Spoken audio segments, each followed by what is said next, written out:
We're finding that men who are exposed to toxins, like the first responders or chemical factory workers, are developing a very high incidence of male breast cancer.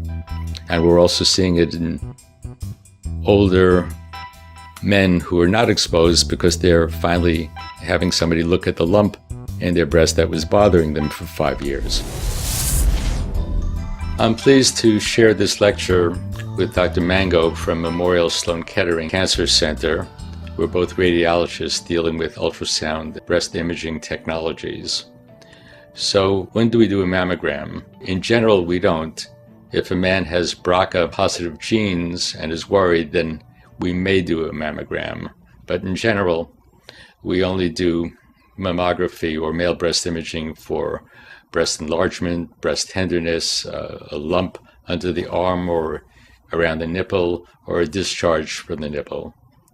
So with the male breast, we have obviously mammography, ultrasound, and if you need to, you can go on to MRI technologies. But mammography, and especially the new non-invasive ultrasound, is what's being currently used.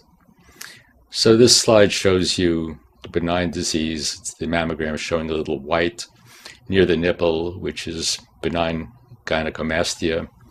This slide simply shows that there are many, many causes of benign disease, so not to worry. Most likely the problem is benign, but you have to check it out. So gynecomastia is a very common problem, especially in younger males. One type is nodular. So the pictures on the left show the white area in the mammogram. The top right picture shows the dark area by the arrow, which is the sonogram showing the entire outline, and of course pathology is down below.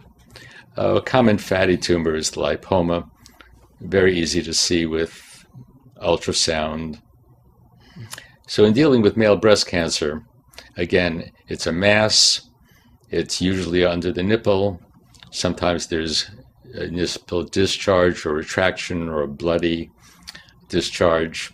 And most of the time it's standard invasive ductal carcinoma. So the mammogram, two different cases, they show the white spots in the breast, showing the tumors on both sides. The right slide shows a spot compression device, which we generally don't use now since we have the ultrasound. If we see something, we put the patient in the ultrasound room and start scanning right away. It avoids excess x-rays. So this is an example. The left slide shows the black tumor, and the right with the red and blue dots shows the tumor vessels, the malignant arteries and veins inside the nodule. So when we do see a nodule, of course, and it's cancer, you do other studies like MRI, or in this case, a PET CT scan. Notice the lung marking, the bright white spot in the chest on the right. Another example of how easy it is to do the sonogram, because you simply press it over the lump, take a picture, and if you're not sure if it's an area of pain, the patient actually takes the transducer and puts it over the spot where he hurts. So instead of guessing, the patient says, "My lump is here." He puts the probe over it, so everybody's in sync. Now, sometimes the papillary type cancers degenerate and turn cystic. When tumors die, sometimes they enlarge. This is important.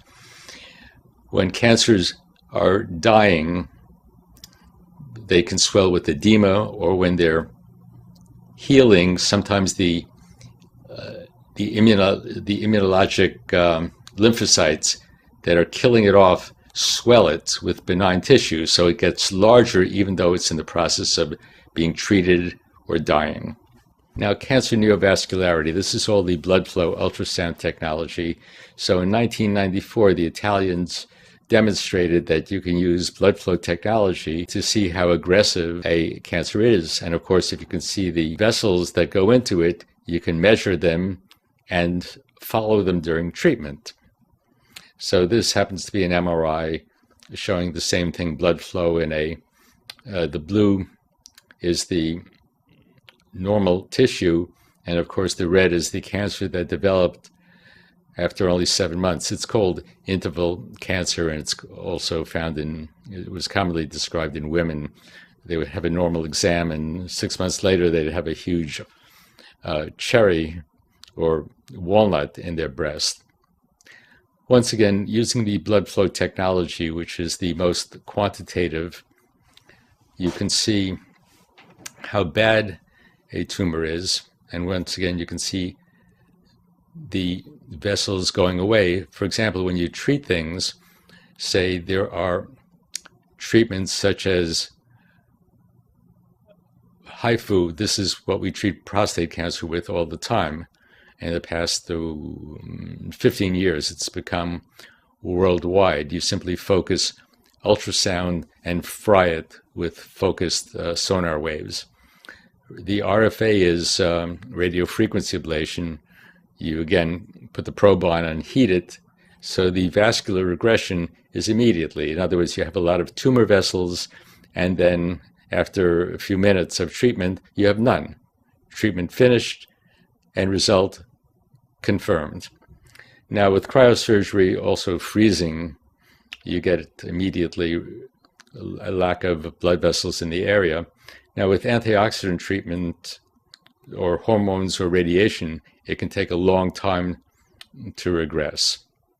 Antioxidant treatments were developed in Europe 20 some odd years ago. This is a talk I attended in Paris in 2005. So the Europeans have been using these technologies for many, many years. Again, an example, and these are from 14 years ago. We've been using this and treating people as minimally invasively as possible with all the new technologies. So you can see the MRI, all the red basically is gone 90%. So you know the treatment is working. Now in this breast cancer patient, you see 1217 VI equals 4.5%. So those red dots are cancer vessels. And then 5 months later, it goes down to 1%. This is technologically quantitative measurement of tumor vessels, so you know if it's getting worse or better. And you have a measurement, not an eyeball. You actually have a computer telling you it's 5% or 1%, or it's 15%, stop and change. Now, there are a lot of false positives with PET scans and with almost all the diagnostic technologies too. There are false positives and negatives, but the more with PET scans and MRIs and with ultrasound. Now, here's an example of a patient with a lump. It was under the skin. It was soft and movable. They thought it was a fatty tumor, except the patient was on biologics for generally psoriasis or diseases like that. And we saw immediately it was full of tumor vessels. Not only that, if they stuck a needle to biopsy the tumor vessels, which was the plan, they would stick it into a huge tumor connected to the aorta, and there would be a lot of blood and a lot of unhappiness. Now, in lymphoma, it can involve the breast too. It's rare, but we can see this with ultrasound as well, very easily. Now, post-op complications, we see lymphoceles, which are the white area in the center picture. That's the MRI.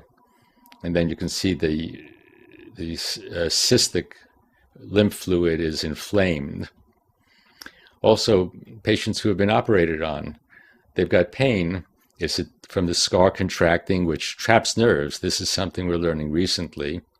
A lot of the pain can be caused by scars you can't even see from the operation that contract or pull on nerves. Or is it on the left bottom, you see it's simply a suture infection, or on the right, you see the white line showing it's calcium. That's a scar that's calcified. Both of these are benign. Now we can also see skin cancer with this technology and foreign bodies, because sometimes surgeons leave things in or patients get things that cause tumors in the breast that simulate cancer, but they're actually splinters or pieces of wood. Now, with the blood flow technology, we actually find the right area to diagnose, because if somebody's got a mass under their arm, you're going to biopsy it, but you want to stick it where the tumor is active, not where it's dead, and you get dead tissue. So it's a wasted biopsy.